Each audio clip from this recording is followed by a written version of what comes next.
হঠাৎ ফোন করে ডাকলে, কিছু বলছো না, কি হয়েছে তোমার? তোমার চাকরিটার কি কিছু হলো? না, এখনো হয়নি কিছু, তবে গতকাল একটা ইন্টারভিউ দিয়েছি, আশা করি এবার হয়ে যাবে। যদি না হয় তাহলে? তাহলে আর কি, তাহলে আবার ইন্টারভিউ দিব, এখনো তো সময় আছে আমাদের হাতে, তাই না বলো? নাকি নেই? বাড়ি থেকে বিয়ে ঠিক করেছে, আমি আর পাচ্ছি না জানো। বাবা মার রোজ এই সম্বন্ধ দেখার কম্পিটিশনে আমি হেরে গেলাম, তাই তো? আর আজকের এই দেখা করাটা কম্পিটিশনে লাস্ট হওয়ার পুরস্কার ছিল। প্লিজ, এতগুলো বছর অপেক্ষা করেছি আমি তোমার জন্য, এখন বাবার বন্ধুর ছেলে।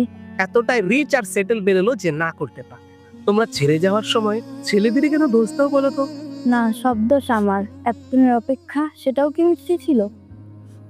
অপেক্ষাটা মিথ্যে ছিল না জানো, অপেক্ষাটা তো ছিল আমার থেকে বেটার কাউকে পাওয়ার জন্য। মিথ্যে ছিল তোমার ওই ভালোবাসাটা। ভালো থেকো।